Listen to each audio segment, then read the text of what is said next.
Hey, how about this, folks? You like that?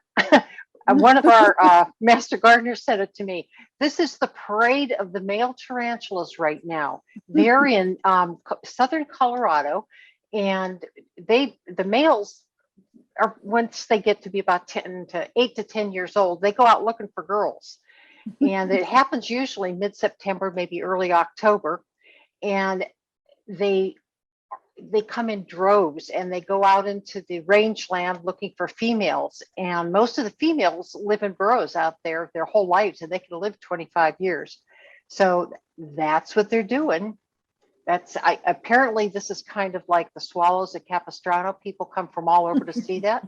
So if you're ever bored and want a nice little vacation, there you go. Okay. Everybody join in, please, if you would. All you have to do, Gary will start the poll and then just click your answers, as many as you like, and then click submit. So why are you interested in spiders? I love to learn. I love them. I want to learn more. I hate them. I want to learn more. They're creepy, but interesting. And I want to know about the venomous spiders here in Southwest Washington. And I want to know how to keep them out of my house.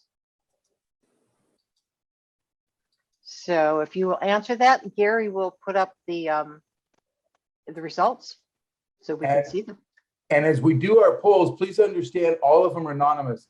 We don't have, I'll show you the results, but nobody knows who submitted what. It's completely anonymous. So there's no right or wrong answers, but certainly you would find that out. So we have, everybody's answered. I'm going to end this and I'm going to share the results. There you go, Alice. Kind of all over the board. And you know what? I'm kind of in the middle too. I love them and I want to learn more, and I hate them and I want to learn more. And I don't mind if they're in my house. I want to start out by saying that I have a lot of experience in the plant and insect clinic. And if you have problems in your garden, make sure that you get in touch with us. But I am a master gardener. I'm not an entomologist. I'm not an arachnologist. So spiders interest me. I am not an expert. I'm learning as I go, and I find it fascinating, but I wanted to preface it with that. So here's what we're going to talk about. What is a spider? Which ones live here and which ones don't? And there are so many spider myths. Spiders have such a bad reputation, and how to keep them out of your house. And one of the most important reasons that I want to talk about them is to help you understand that they really are good guys. I don't like being surprised about them myself, but by them, but they are amazing. And I want to give you good practical advice on how to avoid the bites that you possibly could get. There are at least 44,000 identified species of spiders in the world, and about 3,500 of them live here in North America, I should say. If you find insects, you're going to find spiders, and spiders are all predators, and they've co-evolved with insects. And they've got all kinds, just like all the other insects too, all insects, they have evolved amazing strategies to trap, stalk, ambush, and hunt live insects. They all have fangs, and they all have venom. Some can bite humans, but they all bite their prey.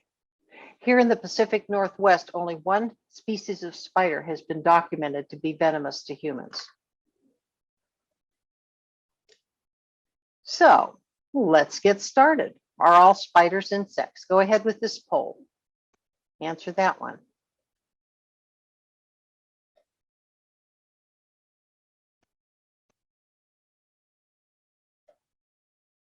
What do you think?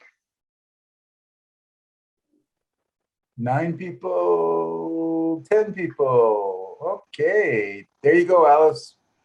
Aha. So 70% of you got it right. 3 didn't. They aren't insects. I thought they were for the longest time. They are arachnids, and they are arthropods. Insects are arthropods, as are arachnids, but they are completely different from each other. Spiders usually have the 2 body parts. They have a cephalothorax, which is the chest and head together, and an abdomen, and they have 8 legs. The Insects have 3 body parts, a head, a thorax. They're not connected like these guys are, and they have 6 legs. You can see these here, these are not antennae. These are called palps or pedipalps, but the insects have antennae.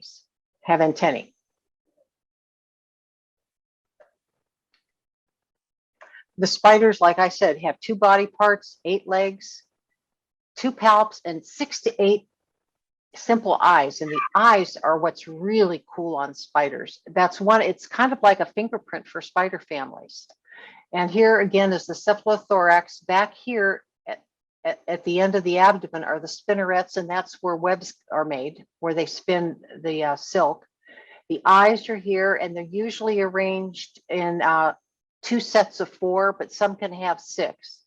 The chelicerae are the jaws, and then you've got the fangs here. The pedipalps look like antennae again, but they're not. The front part of the body, the cephalothorax, has the eyes, mouth parts, and legs. And they've got the brush over the tip of each leg, and those brushes help them to climb up things. And they also have other purposes that we'll talk about. The central nervous system, parts of the digestive system, and the fangs. That's all in the cephalothorax. And in the abdomen, you've got the lungs, the digestive tract, reproductive organs, and the spinnerets. Look at these eyes. Are they not cool? I mean, they really are. I got to tell you, spiders, I really think spiders are cool. I don't like anything to surprise me. I don't like being surprised by spiders. I don't like being surprised by insects. But spiders are just really cool. I like looking at pictures of them. I like looking at spiders where they can't crawl on me, but they truly are fascinating. But you can see 6 eyes here. But if you look over on the upper part of the head, let's see, I'm not on the right screen here, but there are eyes looking this direction too, kind of to the back and to the side. The ones in the front are the ones that are the sharpest vision. They use the chelicerae, the jaws, to hold the prey while injecting the venom through the fangs. And the pedipalps, they kind of use them like accessory legs to hold the food. We're not going to get a lot into the reproduction, but it truly is kind of fascinating. They produce sexually, but the male sperm is not inserted into the female's body with the male's genitals. The males ejaculate onto little sperm webs, and then they transfer the sperm into these thickened areas on the end of the palps. You notice females don't have those. The males do. And we call it, when I look at pictures of spiders, I can usually tell if they're male or female because the guy's got the boxing gloves on, As courtship progresses for the male spider, he'll arch his body and slink on tiptoe toward the female. If the female is receptive, the male injects his sperm from those palps into an opening on the underside of the female's body. He puts the boxing gloves right into the female's body. The opening is called the epigenum. And sometimes they break off the palps and leave them there, and that locks the no other male can go in and fertilize the eggs. After the sperm's transferred, they move inside to the female, and it's connected to the oviducts, and the eggs are fertilized as they pass through the oviducts. And then the female lays a lot of eggs in 1 or more silken egg sacs, and then weeks or even the next spring, the spiderlings emerge. If you've looked underneath furniture that you haven't looked at for a while, or that's out in like in your garage, or if you've brought in wood, you've seen those little round white silken sacs. Those are spider sacs. Those are nurseries. So how did spiders get big? In the spring, I don't know about you, but I've seen them hatch on the outside of my house, and they're kind of fun to watch because they're so darn tiny, and they stick together. If you scare them, they run apart, and then they all go back together again. But the spiderlings will molt repeatedly until they're a lot bigger, and most species reach adulthood after 5 to 10 different molts. And I'm hoping that you'll be able to see this next slide. Is it going to play for me? Now, the one on the left, okay, he's molting.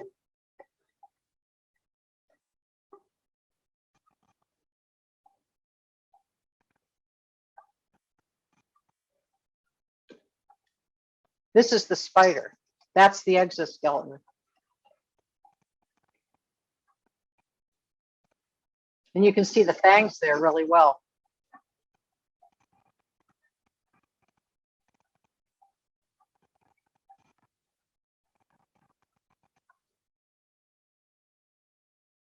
Okay, enough of that. Isn't that cool? Okay, let's get this back up again here. They had to do it with a large spider. Obviously, we wouldn't be able to see it on a small one. So how do they taste, smell, and communicate and climb? That hair on their bodies, on their legs and other places, isn't just for looks. They hear with the hairs on their body, and they're sensitive to touch and vibration. And each individual hair is like an independent ear. There are some special long hairs that are the most sensitive. They're called trichobothria on their legs, and they can feel air movement down to 1/10 billion, of a meter, the width of an atom. They also taste by sensing the chemical composition of what they touch. Spiders don't take action unless they detect prey or a mate. And they think that tasting may be tasting their prey when they use their pedipalps to manipulate it is another thing that they use pedipalps for. As for their sense of smell, again, hairs play a role. But there's also some evidence that the sensitive hairs on the legs are cavities at the end, and they have tarsal organs that sense pheromone and changes in temperature and humidity. But what's really cool is that they've got the gripping brushes on their feet so that they can climb, kind of like Velcro. So what do spiders eat? Which leads to the next question, but we'll go from here. What do they eat? They eat up to 2,000 insects a year. They'll eat whatever's available in their environment. And how do they eat it? This is also pretty cool. The jaws, the mouth parts, they have finely serrated edges, and they're used to sop their victim, and the spiders actually eat a liquid diet. If you put a medium-sized insect in the web of a large orb weaver spider in the garden, you'll see the spider bite the prey, wrap it in silk, and wait for it to die, and then begin to eat. As a first step, the spider will literally vomit digestive fluid over the prey. When the prey is chewed with the chelicerae, the jaws, and the fluid is sucked back into the mouth together with some of the liquefied meat from the prey, they begin the process, and they repeat this as often as necessary to digest and eat all but the inedible hard parts, which is what's discarded and which you may see left in the webs as a small ball of residue. Spiders other than orb weavers may eat the body of the prey too and discard some of the wings, legs, and stuff like that. And spiders with very small jaws, like crab spiders and cobweb weavers, make small holes in the prey and vomit their digestive fluid directly into the prey's body. And so they end up, making a milkshake and sucking it out of the insect that they've eaten. So the food that they do have moves to the midgut and the storage sacs, and spider poo is a mixture of uric acid and waste, and it's white. And when I go down in the middle of winter and I go to clean my lower level house, which we don't live on, so I don't get down there often to clean it, in the corners where there's a spider on our hardwood floor, there's always little spatters of white in the corners. And if I look up, there is always a spider web there, and there's always evidence that they have eaten something there. And it's real sticky stuff. It's hard to get off the floor. So the next question is, why are there spiders in your house? Well, you got a smorgasbord. You've got the insects for them. So I'm actually glad that they're there. It tells me two things. It tells me that I've got insects, and then I've got something to take care of the insects. So all spiders make webs, do they? This is the third poll. So go ahead and join in.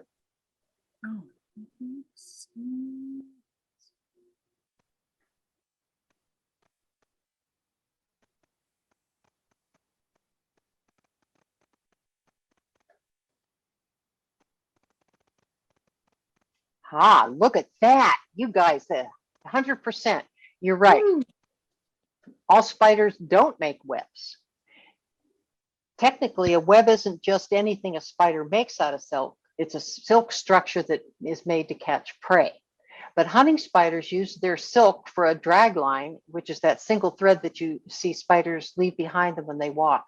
And others, they all use it to make the egg sacs. And in some species, the spider will make a little silk house, a retreat that they rest in, but they don't catch the insects using that. So those aren't really webs.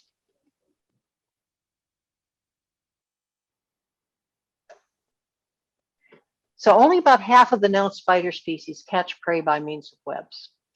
Others actively hunt for prey, like wolf spiders, jumping spiders, ground spiders, sac spiders, other ones, or they sit and wait for the prey to come to them, like trapdoor spiders or crab spiders. They're kind of lazy. And here are some spiders that don't make webs. You've got the ground spider, wolf spider, and the really pretty crab spider.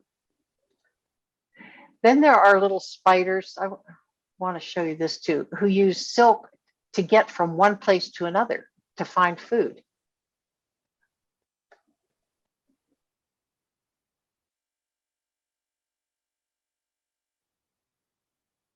You feeling for the wind?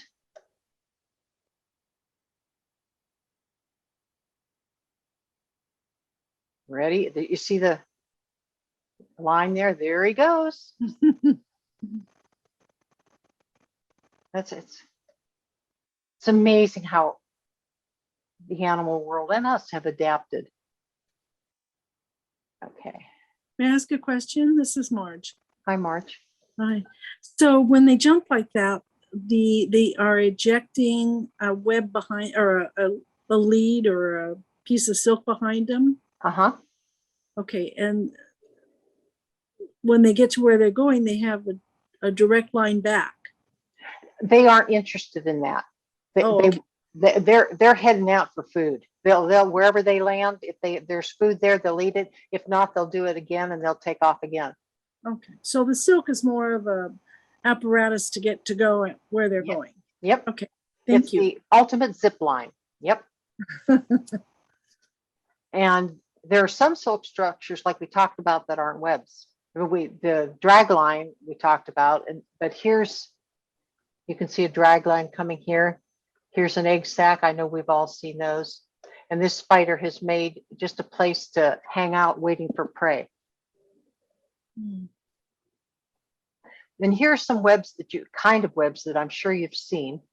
This is the orb weaver. Right now, those females are really active out there. And if you went out after the rain the other day in the morning, you probably would have seen some of these orb weaver webs. Oh, they were just beautiful with the little bits of drips of water on them. Now, the funnel web weavers have kind of a messy looking web. You can see that, but they've got a little area in there where the spider goes into wait. And if you go out in the grass, you can see this kind of web too. And cobwebs, those are up in the corners of your house. And here's another poll. You can ID a spider by comparing its appearance to a photo. Like if you sent me in a picture of a spider and expected me to identify it for you, would I be able to do that?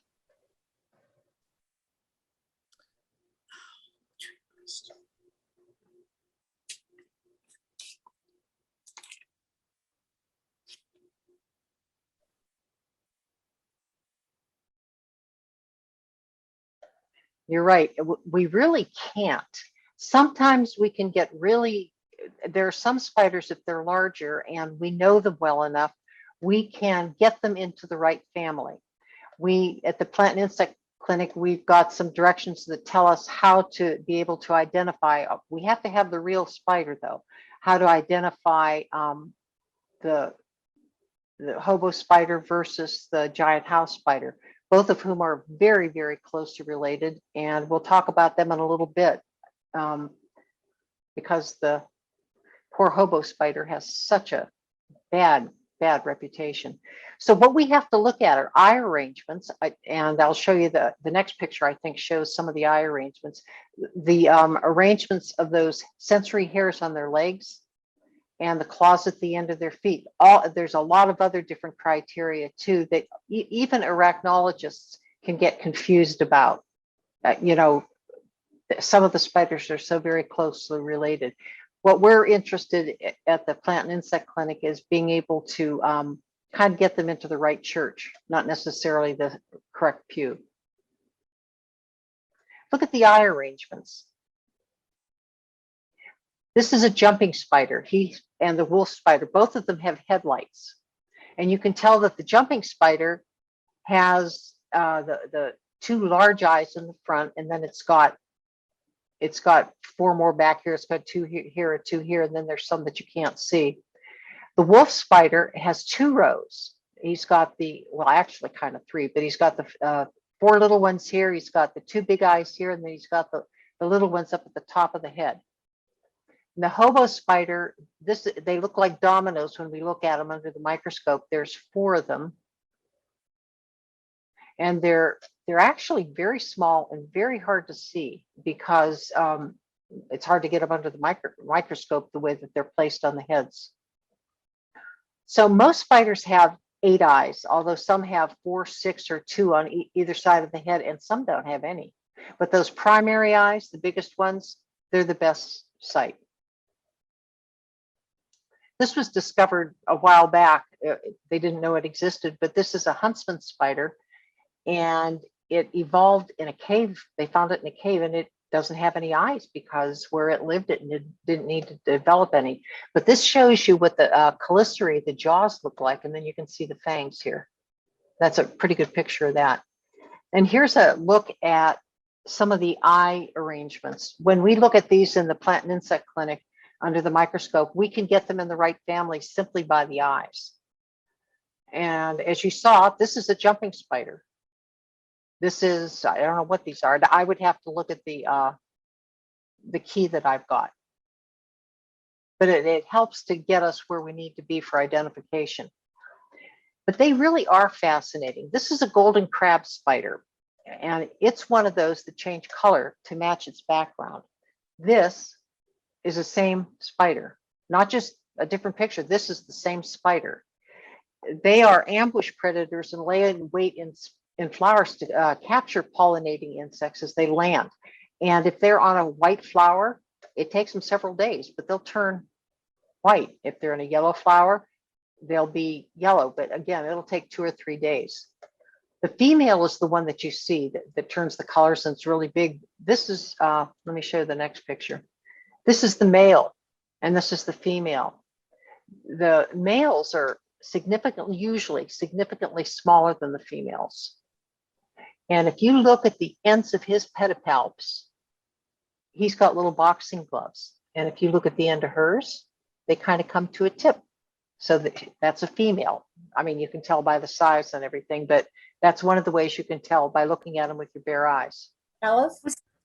Yes. I just want to say, and I am scared to death of spiders, but I had a white rose bush out in my yard a few years ago, and one of those was on it, and it was completely white. I'd never seen one in my life, and as scared as I am, it actually fascinated me more than scared me. It was, yeah, when they're little like that and you know where they are and they're not going to crawl on you, they're fun to watch. Alice, and this is Marge again. What is the name of this spider? The white one? That is the goldenrod crab spider. Do you see Goldenrod. how it's, yeah, see how its legs are? It's like a crab. That's why they call it that. Yeah. Yeah. Goldenrod. So go out and see, whoops. Go out and see if you can find them. I just lost, there we go. So the next question everybody asks is, are they dangerous? Well, you know, all spiders have venom, but the venom is used to incapacitate their little prey. They aren't interested in us. Most spiders' fangs aren't even large enough to penetrate our skin. And if they do bite us, half of the time they're dry bites. They don't inject any venom. And bites that we do get from spiders are usually caused by getting them trapped in our clothes, or if we aren't wearing gloves when we should be and we stick our hands up into the corner of a barn that we're cleaning, you scared them, you startled them, and they bit. And here comes another one that a poll question that we've had. It's been an issue. Doctors can tell a spider from the bite.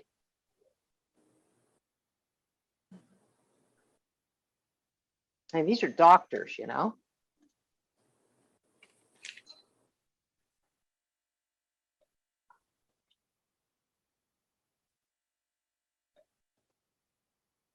You're right. The doctors can't tell that, but I'll tell you what, doctors think they can sometimes. One of the first times we gave this talk, one of the gentlemen in the room said, my doctor said it was a brown recluse bite. And I'll take my doctor's word over anything you say. There are no brown recluse spiders in Washington. One may have hitchhiked on, I don't know, on something, but they don't live here. They couldn't even, set up housekeeping because there wouldn't be enough of them. It isn't a good place for them to live. We have no brown recluse spiders in Washington state at all. But if there are criteria, somebody has to actually see the spider bite you. And the victim should then give the specimen for an official identification, and they have to see, they want to follow it and make sure that if there's a certain kind of necrotic lesion that develops. But most of the time, most spiders, except for, I don't know, I think this is on a slide coming up, but the only venomous, dangerous spider to humans that is here in Washington is the black widow spider. And she's very shy. The only time you would get bit is if you surprised her. And if you're working out in a place where there might be a cobweb somewhere, wear gloves. Don't take any chances. And the other thing is, some of these bites that people get, I'm very allergic to bee stings. I'm allergic to, if I get any kind of an insect bite, like mosquitoes, I got bit by no-see-ums down in Florida. I thought I was going to die. But I react very strongly to spider bites, at least what I thought was spider bites. And I'll end up with a sore the size of a softball, and in the center will be a little area that's necrotic, and it has to heal from the inside of the wound out. It's just, or from the outside in, I'm sorry. And that's because I'm very sensitive to any kind of bite like that. A lot of people end up with something that looks terrible, like you've seen on the internet when you see hobo spiders. They say this is a hobo spider bite. Don't ever get one of those. It's because they've got MRSA, that methylene resistant, I can't remember. Whoops, I lost it. Shoot. Methicillin resistant Staphylococcus aureus. That's a really bad infection. And a lot of time that can get started by scratching an insect bite or a spider bite. So most of the time what the doctor's seeing are not venomous spider bites per se. They are the body's reaction, and I didn't get sick, my body just reacted to it, or an infection. And there is a list a mile long of things that it could be. If you get online and look for it, there's oh geez, I think there must be, I have the list here, there must be 40 things on it. And so there are no, like I said, no brown recluse spiders, and they're very small, actually. People think that the big giant house spiders they bring into us must be brown recluse because they're so big, but it really is only about a 3/8 of an inch in body length. And that characteristic violin pattern isn't diagnostic, and it only has 6 eyes, not 8. So there are some very easy things to just rule it out. But again, I've never seen one here, because they don't live here. I've seen them back in Ohio, but I haven't seen them here. Alice? Yes. This is Nancy again. You had covered one of the slides that said you cannot tell what kind of spider it is by looking at a picture. I'm sure you got a picture that I sent Billy to forward to you of a spider that was in my bathroom that scared me to death. So I guess we don't know what it is. No, we don't, but it looks like it was a domestic house spider. That's what it looked like, but we'd never be able to give a positive diagnosis, which is why when we send you the answer, we will say, this looks like, but we won't say this is, yeah, because we can't. Thanks. But we got it in the right church. Okay, thanks. Yeah. So the hobo spider has gotten a terrible, terrible, terrible reputation. And its venom is no more dangerous than any other. And this is an absolute fact. They have done a lot of studies on it. The hobo spider actually comes from, it's a European immigrant. And over there, they don't treat it any different than they do any of the other spiders, like the giant house spider. In fact, the giant house spider is the most common spider we see at our clinic. And it's actually big enough that it will eat the hobo spiders if they're around. So here's an idea of how big the female hobo spider is versus the giant house spider. You just can't beat that. The leg span is over 3 inches. It will fill the inside of a mayonnaise jar. And this little female hobo spider, it's the body length is only 1 inch and the leg span is only 1.5 inches, which is not nearly that. So if you see a giant spider like this in the house, chances are, this time of year especially, it's going to be a male, or it's going to be a giant house spider. What do you think that is, male or female? Male. I can't really tell with that one, but I think it probably is a male because you can actually see the pedipalps or the sperm sacs at the end. So the hobo spider and the giant house spider and the cobweb spider and the common house spider also, these are funnel weavers. And they weave this web on the outside, then they go in there and they have a landing in the front. And if an insect crawls across it, they just kind of swoop out, grab it, and bring it back in to have it for dinner. Cobweb spiders, there are a lot of them. These are just representative. We've seen an awful lot of false black widow spiders here. They have as much venom as anybody else, and they can give nasty bites, but they're not poisonous. They have those messy webs in the corners.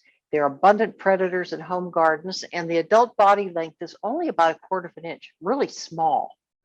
Some cobweb spiders drop lines of elastic that will entrap the prey, and they wrap them in silk before they eat.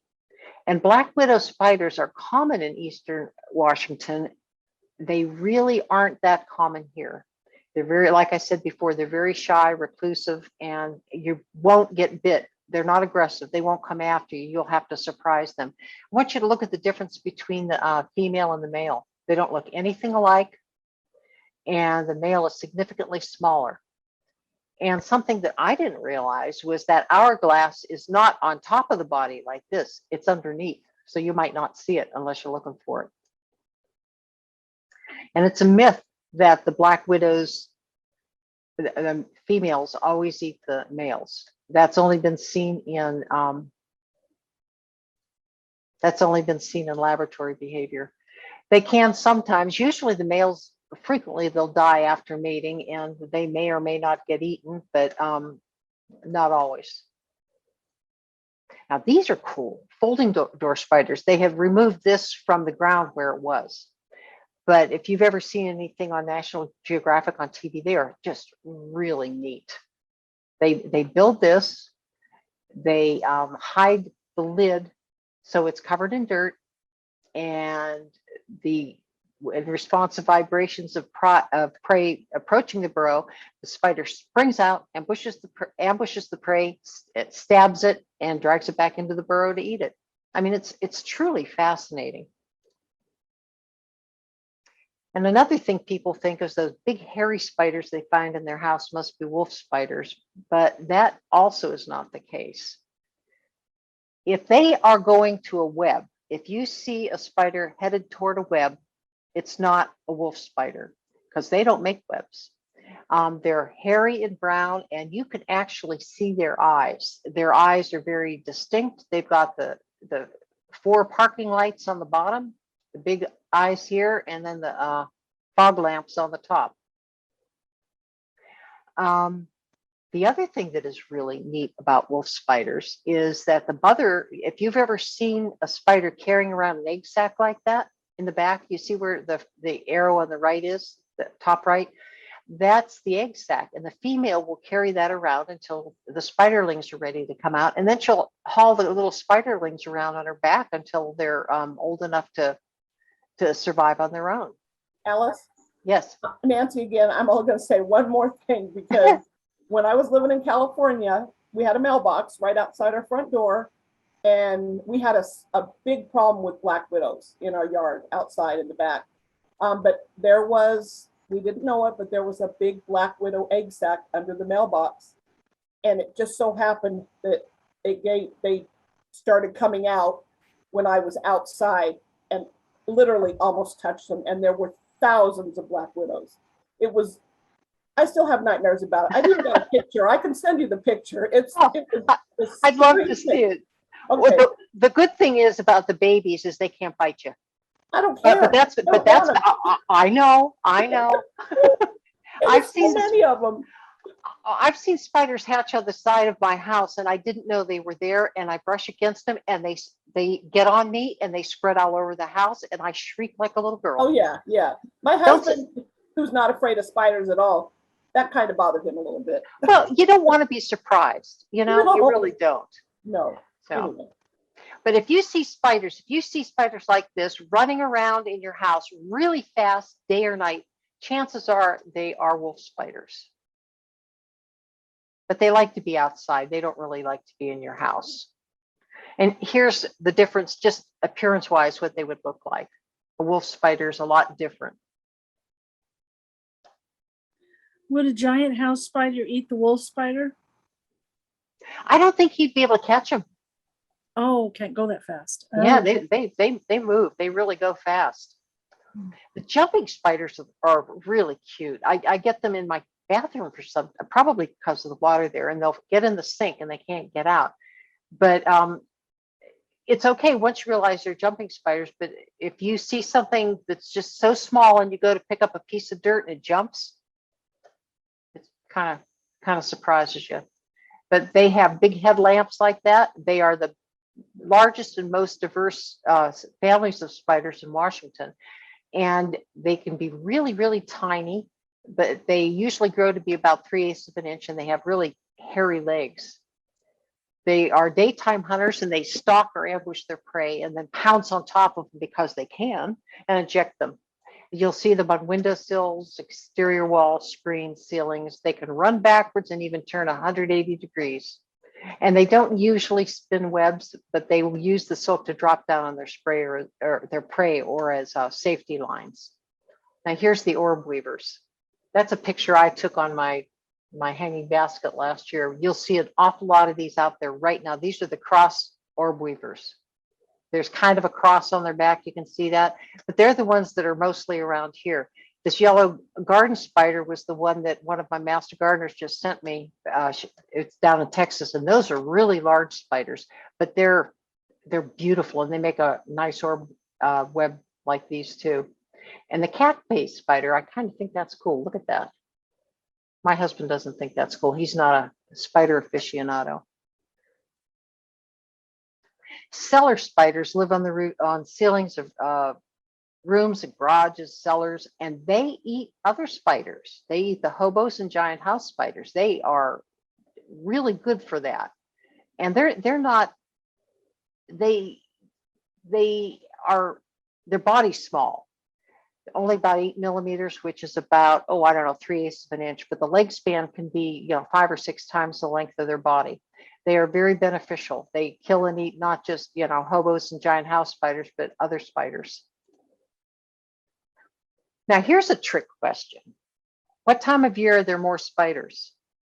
That's poll number 6, Gary.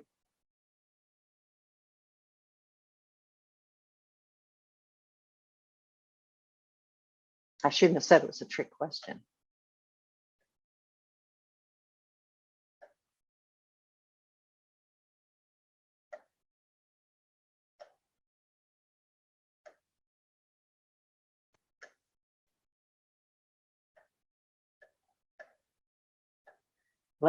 Late summer, fall, or spring.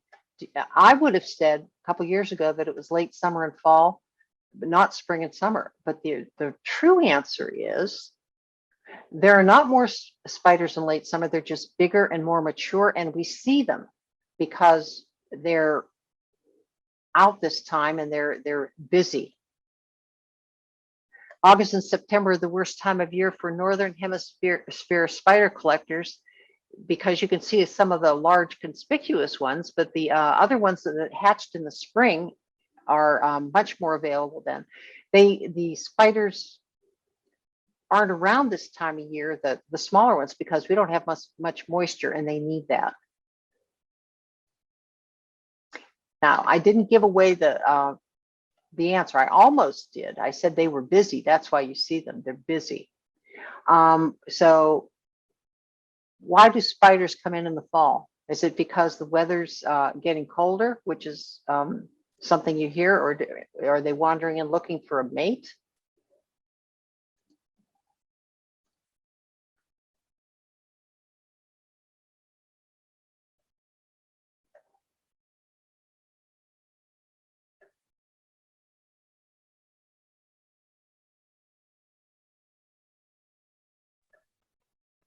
Almost there. Okay, Few more people. it's okay. You can answer the wrong question. It doesn't matter. That's how we learn. It's not because the weather's getting colder. It really isn't. It just seems like, all of a sudden the weather turns cold and you see all these spiders in your house. They're in looking for mates. The males get a little bit crazy and they wander far and wide looking for their females.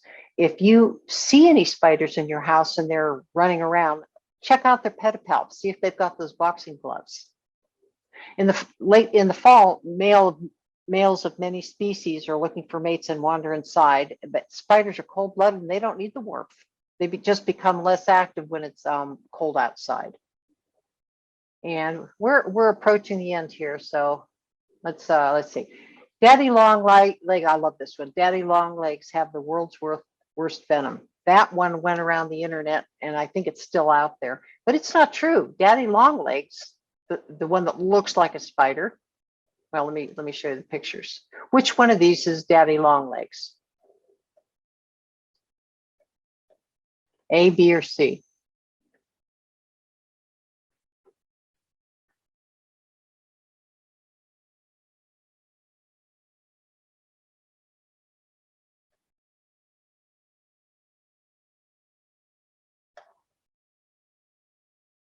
This is a trick question. Sorry. Actually, they're all called Daddy-longlegs, which is why it's very, and some of you, one person said A, two people said C, and several people said B. Let me go back here again. This is the crane fly. That's like that giant mosquito, and some people grew up calling them Daddy-longlegs. This is that cellar spider we talked about a few slides back that eats the hobo spider. And this is the one that I grew up calling Daddy-longlegs. And this is the one that they say has the worst venom of all, and it's not even a spider. Most people out here call it a harvestman. It doesn't have venom, it doesn't have silk glands, so it's really kind of innocuous, but it isn't even a spider. And another myth is that people try to be nice. That I'm not going to kill that spider. I'm going to catch it in a jar and I'm going to put it outside. That's not a kind thing to do to the spider, because house spiders are usually not the same species as outdoor spiders, and they belong to a few species that have adapted to indoor conditions like constant climate, poor water supply, and poor food supply. And most house spiders are very rarely seen outside. They may move to new houses as egg sacs attached to our possessions, but they don't live outside. They spend their entire life cycle in your house, And 95% of the spiders you see inside have never been outdoors. So, if you want to get rid of them, don't put them outside. That's cruel. Of course, I think you're worried more about how to keep them out of your home, aren't you? So how do you keep spiders out of your home? Just like with any other insect, with any other arachnid, I should say. No.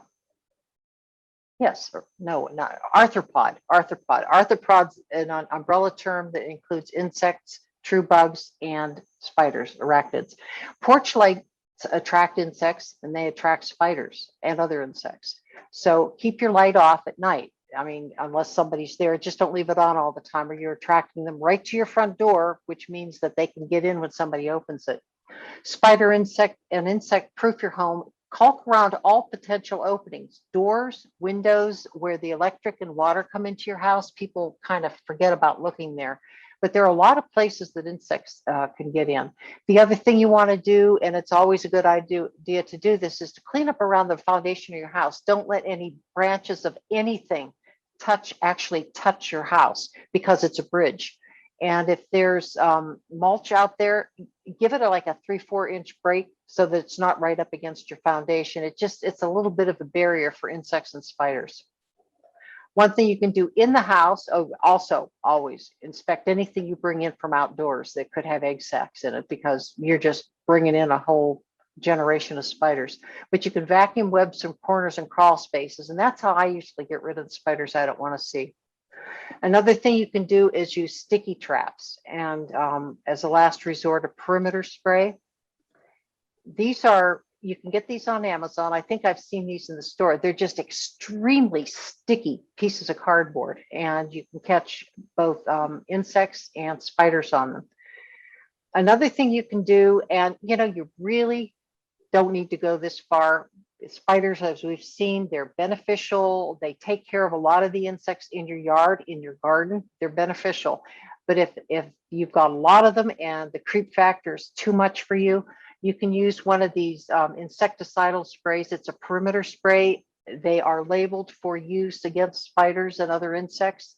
And what you do with those is spray around your doors, your windows, the whole border around your house. It's easy to use. I've used it before, but only because back when we used to drive to Florida for 6 months out of the year.